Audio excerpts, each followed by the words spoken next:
kawasan pasar pola pembuang, limbah domestik menjadi salah satu masalah lingkungan yang cukup sering ditemukan. Aktivitas jual beli setiap hari menghasilkan banyak sampah dan limbah rumah tangga yang mudah menumpuk di sekitar area pasar maupun terbawa saluran drainase. Selain sampah padat, terdapat juga limbah cair seperti air bekas cucian ikan, daging, dan peralatan dagang. Limbah ini sering bercampur dengan sisa makanan dan kotoran sehingga membuat saluran air menjadi kotor dan berbau. Limbah pasar cukup besar terhadap lingkungan dan kesehatan masyarakat. Sampah yang menumpuk dapat menjadi tempat berkembangnya lalat, nyamuk, dan tikus pembawa penyakit. Selain itu, limbah cair yang masuk ke drainase dapat menyebabkan pencemaran air, menimbulkan bau, dan mengganggu kebersihan lingkungan sekitar pasar. Seperti ini, guys. Limbah domestik di pasar masih belum dikelola dengan baik. Sampah organik dan anorganik masih dicampur, serta pengangkutan sampah jarang dilakukan sehingga sampah menumpuk. Sisa ikan dan udang sebagian dimanfaatkan untuk pakan ternak, namun ada juga yang dibuang ke sungai. Saran dan penanganan yang dapat dilakukan yaitu pertama, menyediakan tempat sampah terpisah antara organik dan anorganik. Yang kedua, pengangkutan sampah dilakukan secara rutin. Ketiga, mengadakan sosialisasi tentang kebersihan lingkungan. Keempat, sampah organik dapat dijadikan kompos atau pakan ternak. Kelima, mengurangi kebiasaan membuang sampah ke sungai.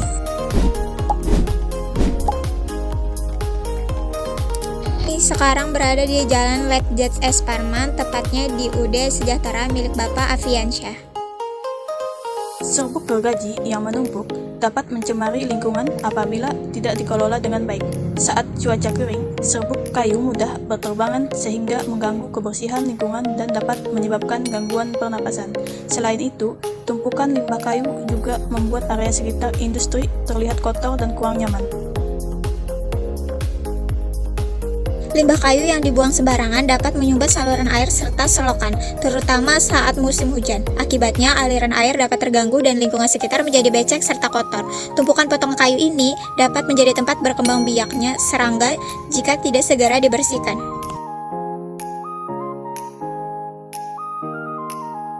Untuk mengurangi dampak limbah industri kayu, diperlukan pengelolaan limbah yang baik.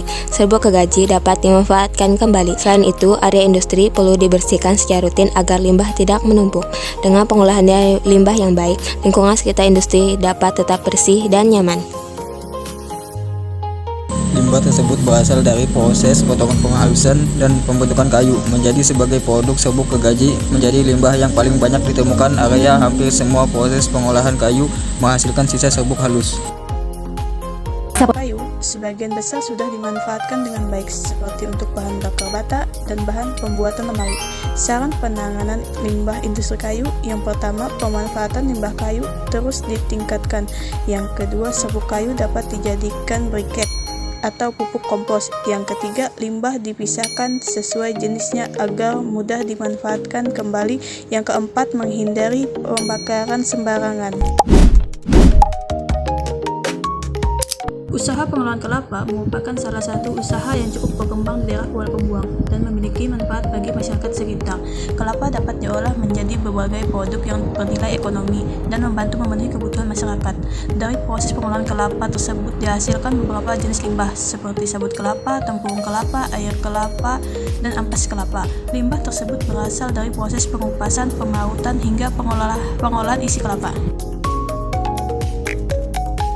Observasi mengenai pengolahan kelapa yang berada di Jalan Raya Pematang Ambat, tepatnya di usaha Alam Murni milik Bapak Haji Suwatna.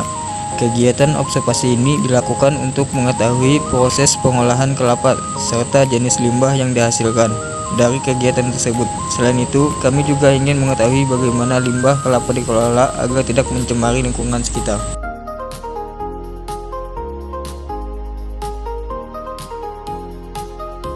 Pengelolaan dapat memberikan dampak terhadap lingkungan apabila tidak dikelola dengan baik. Tumpukan sabut dan tempurung kelapa dapat membuat lingkungan terlihat kotor dan kurang nyaman.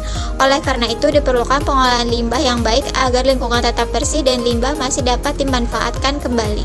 Penanganan yang dapat kita lakukan yaitu: pertama, serabut kelapa dimanfaatkan menjadi media tanam atau kerajinan. Kedua, cangkang kelapa dijadikan arang. Ketiga, tidak membuang limbah ke parit atau lalat. Sini kami akan melakukan observasi mengenai kegiatan pertanian sawah. Pertanian sawah merupakan salah satu kegiatan penting dalam memenuhi kebutuhan pangan masyarakat. Dalam proses pertanian, dihasilkan limbah seperti jerami padi, sekam padi, dan sisa tanaman setelah panen. Jerami padi mengandung selulosa, hemiselulosa, lignin, karbon, dan sedikit nitrogen. Sekam padi juga mengandung silika yang cukup tinggi sehingga sering dimanfaatkan kembali sebagai bahan pupuk media tanam. Apabila limbah pertanian tidak dikelola dengan baik, limbah tersebut dapat menumpuk dan mencemari lingkungan. Jerami yang membusuk dapat menimbulkan bau tidak sedap dan menjadi tempat berkembangnya hama maupun serangga. Selain itu, sisa limbah yang masuk ke saluran air dapat menyebabkan penyumbatan dan mengganggu aliran air di area persawahan. Hasil wawancara di pertanian, jerami dimanfaatkan sebagai pupuk alami dan sekam padi dikumpulkan untuk pupuk organik, namun bungkus pupuk dan pestisida masih dibakar. Sarannya untuk penanganan limbah pertanian yaitu pertama, memanfaatkan jerami dan sekam sebagai pupuk organik, yang kedua, tidak membakar limbah plastik dan pestisida, yang ketiga, menyediakan tempat khusus untuk limbah pertanian, yang keempat, memberikan edukasi tentang bahaya pembakaran limbah.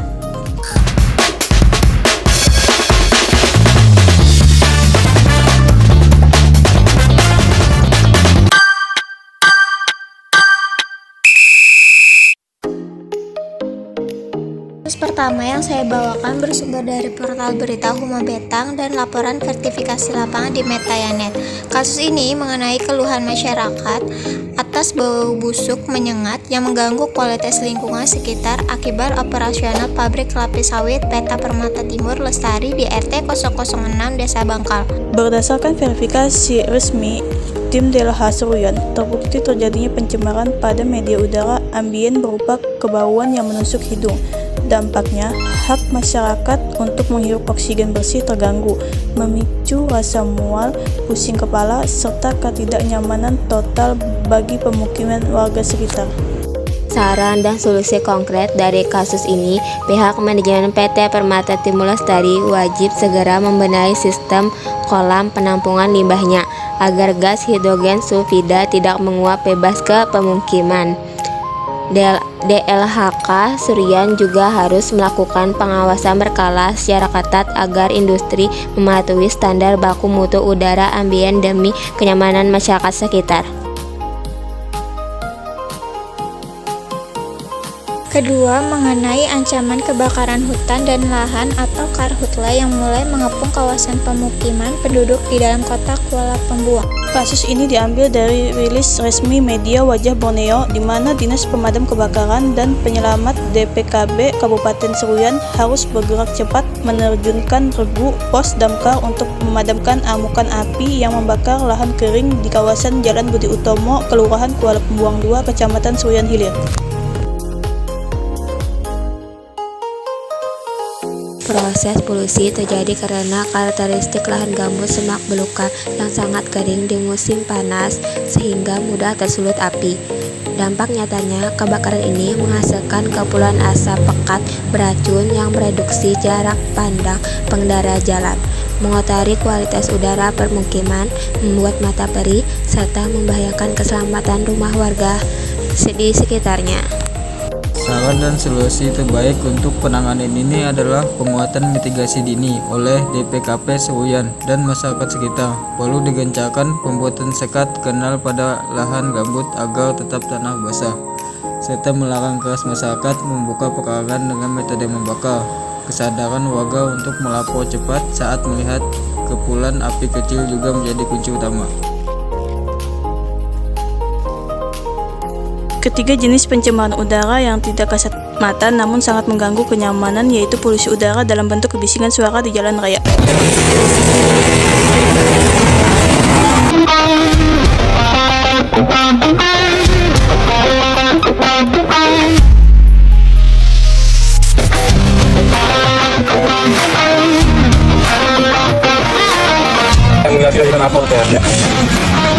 Ya, adik-adik sekalian bisa dilihat knalpotnya, ini pakai knalpot bro. Ini sudah menyalahi aturan. Kasus ini dilansir dari berita Seruyan News, di mana Satlantas Polres Seruyan melakukan respon cepat atas keluhan masyarakat dengan mengamankan sejumlah sepeda motor menggunakan knalpot tidak sesuai spesifikasi teknis atau knalpot brong di area seputar kota Kuala Pembuang. Suara bising dengan desibel tinggi dari knalpot non-standar ini telah merusak ketenangan kota. Dampak nyatanya memicu polusi suara yang menyebabkan gangguan psikologis, meningkatkan tensi stres warga, membuyakan konsentrasi belajar siswa di rumah, serta mengganggu waktu istirahat malam masyarakat. Saran dan solusi mutlak untuk polusi suara ini adalah penegakan hukum secara tegas dan konsisten dari Satlantas Polres Ruyan melalui razia berkala. Pelanggar yang terjaring wajib diberikan sanksi tilang, serta diwajibkan mengganti dan memotong knalpot blok tersebut menjadi standar kembali untuk memberikan efek jerah secara nyata. Selain merusak lingkungan, kebakaran hutan dan lahan di Kalimantan Tengah juga berdampak langsung terhadap kesehatan masyarakat. Salah satu kasus yang terjadi di Kota Palangkaraya pada tahun 2023 menunjukkan bahwa kabut asap akibat karhutla menyebabkan peningkatan kasus infeksi saluran pernapasan akut atau ISPA. Kebakaran hutan dan lahan di Palangkaraya, Kalimantan Tengah membuat kabut asap cukup tebal menyelimuti daerah ini. Polusi udara yang ditimbulkan dari kabut asap tidak hanya mengganggu aktivitas warga sehari-hari, namun juga membahayakan kesehatan, terutama bagi para siswa yang setiap hari sekolah. Pada musim kemarau tahun 2023, kebakaran hutan dan lahan terjadi di sebelah wilayah Kota Palangkaraya. Asap yang dihasilkan menyebar ke pemukiman dan menyebabkan penurunan kualitas udara. Dinas Lingkungan Hidup Kalimantan Tengah menyatakan bahwa karhutla menyebabkan kerusakan lingkungan dan pencemaran udara di Kota Palangkaraya. Asap hasil pembakaran hutan dan lahan menurunkan kualitas udara dan mengganggu keseimbangan lingkungan. Selain itu, kebakaran juga merusak vegetasi serta lahan yang terbakar. DLH Kalimantan Tengah menyebutkan bahwa karhutla menyebabkan kerusakan lingkungan yang terlihat dari kondisi kualitas udara yang tidak lagi berada pada kategori sehat. Dinas Kesehatan Kota Palangkaraya mencatat ratusan kasus ISPA pada Agustus sampai September 2023. Bahkan jumlah kasus ISPA mengalami peningkatan dibandingkan bulan sebelumnya. Akibat paparan asap karhutla, anak-anak, lansia, dan masyarakat yang sering beraktivitas di luar ruangan menjadi kelompok yang paling rentan terkena dampaknya. Selain menyebabkan batuk, sesak napas, dan iritasi saluran pernapasan, kabut asap juga mengganggu aktivitas belajar, bekerja, dan aktivitas masyarakat sehari-hari karena kualitas udara yang memburuk. Solusinya, pemerintah melakukan patroli di daerah rawan kebakaran, sosialisasi kepada masyarakat, serta bekerjasama dengan berbagai pihak untuk mencegah pembakaran lahan. Masyarakat juga diimbau untuk tidak membuka lahan dengan cara membakar, menggunakan masker saat kualitas udara menurun, serta mengurangi aktivitas di luar ruangan ketika kabut asap semakin pekat.